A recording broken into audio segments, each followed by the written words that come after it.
Kontroversi Gajah Mada, sang pemersatu Nusantara.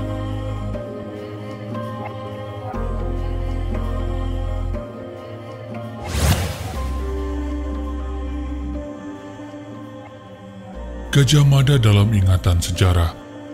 Mister Gedigu menandai setidaknya Gajah Mada mengalami 3 tuduhan berat selama hidupnya.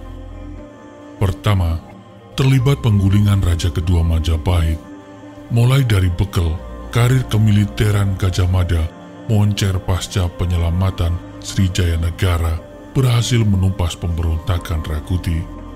Namun setelah itu, Gajah Mada terlibat konspirasi penggulingan Raja kedua Majapahit bersekongkol dengan elit yang berseberangan dengan Sang Prabu yang berjuluk Kalagemet ini.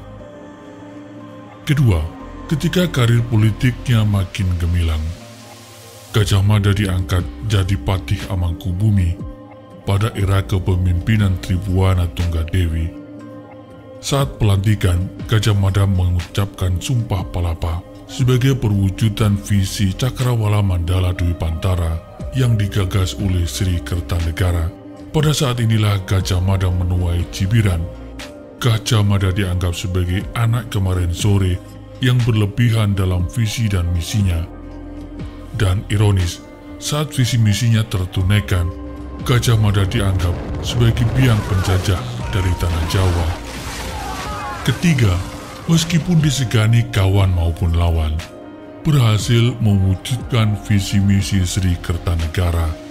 Namun, di penghujung masa jabatannya, Gajah Mada terbelit peristiwa besar yang meruntuhkan kewibawaan dirinya, yakni dituduh menjadi dalang tragedi Pubat.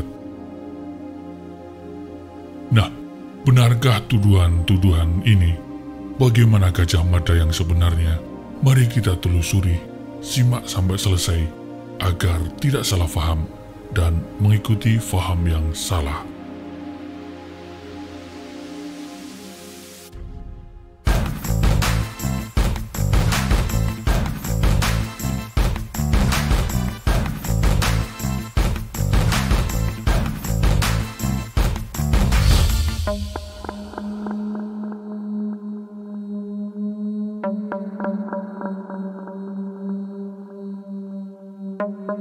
Gajah Mada dikenang sesuai dengan persepsi zaman, dikenang sebagai pejuang, ahli strategi, negarawan. Namun pada saat yang sama, Gajah Mada dianggap sebagai duri dalam sejarah. Persepsi zaman tergambar dari bagaimana narasi sejarah menulis tentang sosok Gajah Mada pada zamannya.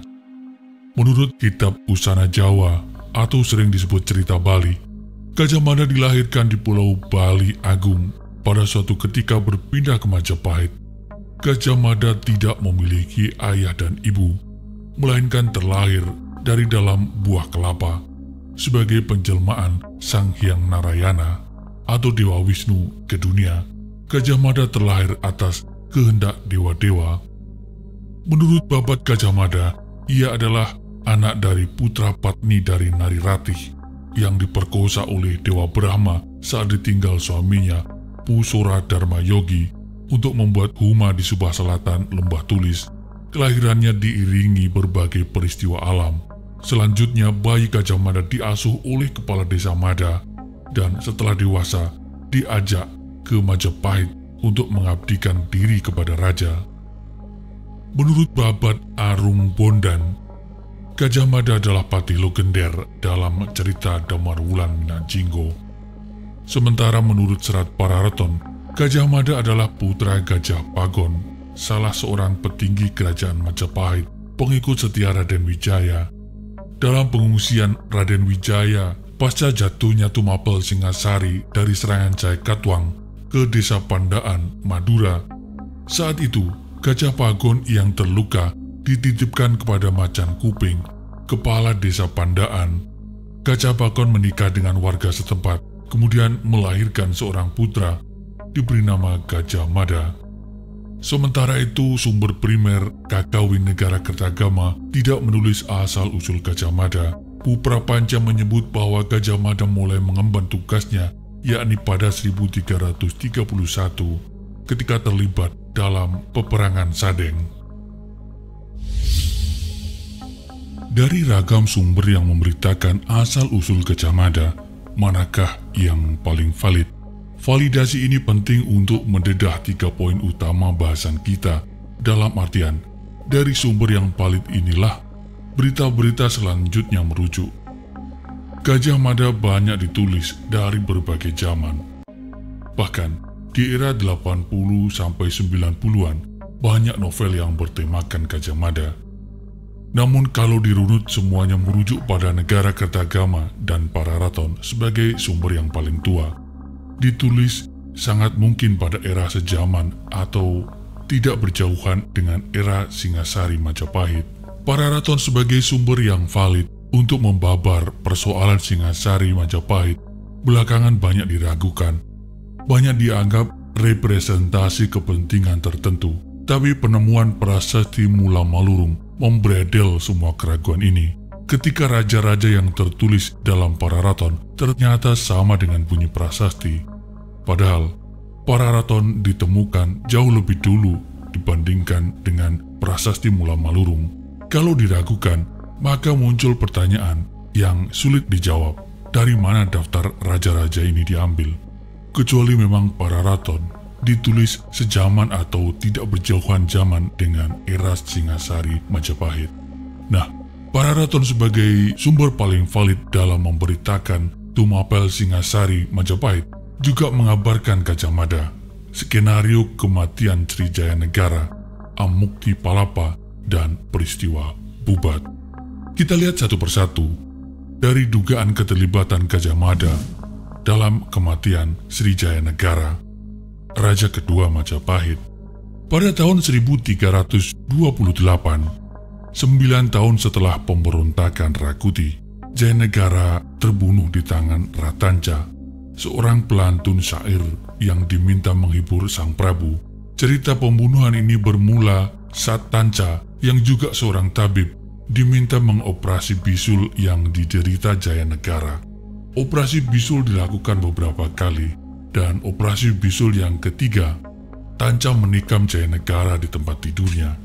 Gajah Mada menunggu di samping raja, segera bangkit menusuk Tanca dan mati seketika itu juga. Berita inilah yang kemudian melahirkan beberapa versi sejarah tentang siapa yang membunuh dan apa motif di belakangnya. Versi pertama dari Slamet Mulyana yang ditulis dalam Tafsir Sejarah Negara Kertagama, yang menyebutkan bahwa Jayanegara dilanda rasa takut kehilangan tahtanya sehingga ia melarang kedua adiknya, yaitu Diagitarja, Tribuana Tunggadewi, dan Diawiyat atau Raja Dewi Maharajasa menikah karena khawatir iparnya bisa menjadi batu sandungan di kelak kemudian. Muncul desas-desus kalau kedua putri yang lahir dari Gayatri ini hendak dinikahi oleh Jayanegara sendiri. Desas-desus ini disampaikan Ratanca kepada Gajah Mada yang saat itu menjadi abdi kesayangan Jayanegara. Ratanca menceritakan tentang istrinya yang diganggu oleh Jayanegara. Namun, Gajah Mada seolah tidak peduli pada laporan tersebut, tidak mengambil tindakan apa-apa. Tanca pun menunggu kesempatan yang baik. Jayanegara yang menderita bisul menghendaki pembedahan kepadanya. Momen mengobati sang raja digunakan Tanca sebagai jalan untuk mengakhiri hidup Srijaya Negara di tempat tidur. Ini adalah versi yang pertama oleh Profesor Slamet Mulyana. Versi kedua, yakni arkeolog N.J. Krom, istri Tanca menyebarkan berita bahwa dirinya dicabuli Jayanegara. Mendengar hal ini, Gajah Mada balik menuduh mengadukan Tanca sebagai menebarkan fitnah. Maka terjadilah peristiwa pembunuhan tersebut. Berikutnya menurut tradisi Bali, masih dari N.J. Krom, bahwa justru Gajah Mada yang menjadi otak pembunuhan tersebut. Isu Raja Jayanegara mencabuli istri Ratanca adalah siasat dari Gajah Mada. Ini adalah omong kosong. Ratanca hanya diperalat oleh Gajah Mada untuk menghabisi Jayanegara. Slamet Mulyana menafsirkan bahwa Gajah Mada pada hakikatnya tidak suka pada sikap Jayanegara, kemudian menggunakan Tanca sebagai alat untuk menghabisi Sang Prabu. Untuk menutupi perbuatannya, Gajah Mada membunuh Tanca tanpa proses peradilan. Ada pula versi Muhammad Yamin dalam Gajah Mada Pahlawan Persatuan Nusantara menyebut bahwa Tanca terus-menerus merasa tidak senang pada raja atas kejadian yang menimpa Kuti, kawan Tanca sesama prajurit Dharma Putra. Sengketa ini bermula dari mulut seorang perempuan, yaitu istri Dharma Putra Ratanca. Istri ini mengeluarkan perkataan bahwa ia mendapatkan gangguan dari sang Prabu. Kabar angin menimbulkan kegemparan dalam istana. Gajah Mada kemudian memeriksa Tanca. Waktu pemeriksaan berjalan, Jayanegara sakit dan meminta Tanca membedah bisulnya. Kesempatan ini digunakan Tanca untuk melepaskan dendamnya, yakni menghabisi sang raja. Versi lain menyebutkan bahwa kematian Jayanegara disebabkan karena meminum racun yang dibuat oleh tabib Ratanca dan pembantunya. Ratanca melakukan ini karena adanya hasutan dari para pemberontak. Dan versi ini lebih bebas dari campur tangan Gajah Mada. Sri Jayanegara kemudian didarmakan dalam Candi Srenggapura di Kapombongan dengan arca di Antawulan. Tahta Majapahit kemudian diteruskan oleh Ibu Suri Gayatri, dilanjutkan kemudian Tribuana Wijaya Tunggadewi, dan seterusnya tahta dipegang oleh putranya, yakni Hayam Wuruk. Gajah Mada Amukti Palapa. Kisah kepahlawanan Gajah Mada dengan Amukti Palapanya, bak pisau bermata dua. Gajah Mada selain dianggap sebagai pahlawan, dianggap pula sebagai simbol penjajah dari tanah Jawa. Mr. Gedigo memiliki argumen untuk hal ini. Argumen ini sekaligus untuk bagian akhir video, yakni teks tidak bisa dilepaskan dari konteks. Teks itu adalah narasi sejarah, tidak bisa dilepaskan dari zaman ketika narasi itu ditulis atau ketika sejarah itu diukir. Setiap zaman memiliki bahasa yang berbeda, di mana saat era Singasari Majapahit, di belahan bumi manapun, kekuasaan sejalan dengan kekuatan, civis pacem parabellum. Jika kau mendambakan perdamaian, bersiap-siaplah menghadapi perang. Siapa yang menginginkan perdamaian, bersiaplah untuk perang. Semangat itulah yang menjadi ruh negara-negara atau kerajaan yang berdiri pada era itu, di belahan manapun. Maka muncul kemudian kolonialisme, di mana orang-orang Eropa berdatangan ke Nusantara. Namun sebenarnya kalau dilihat lebih jauh lagi, Nusantara adalah negeri-negeri serumpun, nasab suku, kultur, dan budayanya tidak berjauhan. Maka diperlukan ikatan formal, dan jembatan itu dilakukan oleh Gajah Mada yang dimulai tentu pada era Sri Kertanegara, yang dulu bahkan sempat mengirimkan ekspedisi Pamalayu. Saat dilantik menjadi Patih Amangkubumi pada 1258 Saka atau 1336 Masehi, Gajah Mada mengucapkan Sumpah Palapa. Dalam sumpahnya Gajah Mada berambisi menyatukan wilayah-wilayah di Nusantara, Gurun, Seram, Tanjung Pura, Haru, Pahang, Dompo, Bali, Sunda, Palembang, Tumasik, semuanya di bawah kekuasaan Kerajaan Majapahit. Dalam negara ketagama Nusantara mencakup sebagian besar wilayah Indonesia saat ini. Beberapa negara tetangga seperti Malaysia, Singapura, dan Brunei pun ikut di dalamnya. Untuk merealisasikan gagasannya menguasai Nusantara, Gajah Mada menggunakan berbagai macam strategi, mulai dari diplomasi sampai dengan ekspedisi militer. Salah satu Panglima Angkatan Laut Majapahit yang terkenal adalah armada dari Tumenggung Nala, dikirim Gajah Mada untuk menguasai Nusantara bagian barat. Tumenggung Nala menguasai kerajaan Samudra Pasai, kemudian Jambi dan Palembang. Gajah Mada memberi perintah untuk terus menuju Semenanjung Malaka, Tumasik, yang saat sekarang dikenal dengan Singapura, dan Kalimantan.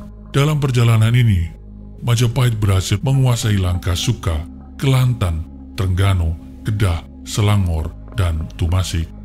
Ke Kalimantan, Majapahit berhasil menguasai Tanjung Pura, Sambas, Banjarmasin, Pasir Kutai, dan Brunei. Menurut negara kertagama, pada akhirnya daerah yang berhasil dikuasai meliputi seluruh wilayah Indonesia saat ini, kecuali Sunda. Ketiga, Gajah Mada dalam insiden Bubat.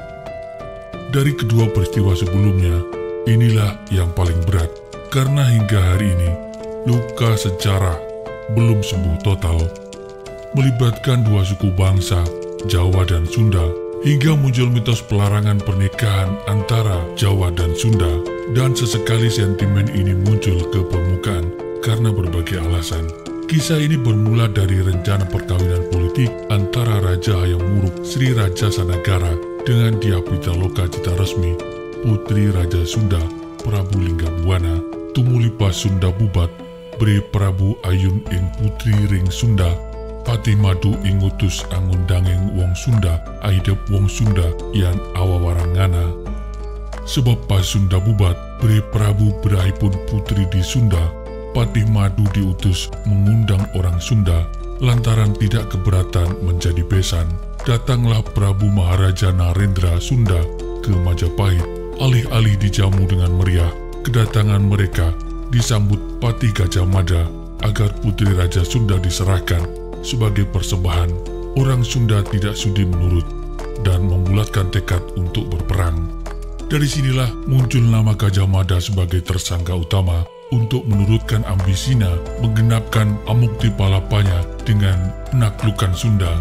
Menurut ahli sejarah Gus Aris Monandar, yang mendasarkan kisah Panji Anggreni, menyebut bahwa Gajah Mada semula setuju dengan pernikahan tersebut sebagai upaya mempersatukan Majapahit dan Sunda. Namun ayahanda Hayam Wuruk, yaitu Kertawardhana, berkeberatan dengan pernikahan tersebut. Terlebih Hayam Wuruk dijodohkan dengan Idu Dewi yang berasal dari Daha, sehingga Kertawardhana memerintahkan Gajah Mada untuk membatalkan pernikahan.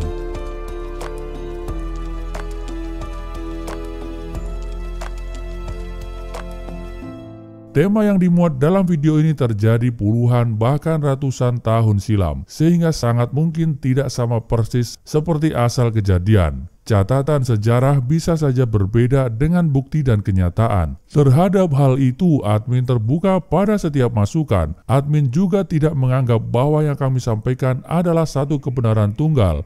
Admin menerima setiap kemungkinan dan masukan. Terhadap figur dan tokoh yang diceritakan, admin berlepas pandang dalam menilai, menghakimi maupun menghukumi. Kami memegang kaidah, wa ma jara baina sahabi naskutu. Seluruh yang terjadi antara para sahabat sengaja kami perluas artinya jadi sejarah secara umum. Kami diam, tidak ikut campur, tidak membahas. Di mata admin, masa lampau dan seluruh dinamika di dalamnya adalah hikmah. Terima kasih. Salam hangat. Assalamualaikum warahmatullahi wabarakatuh.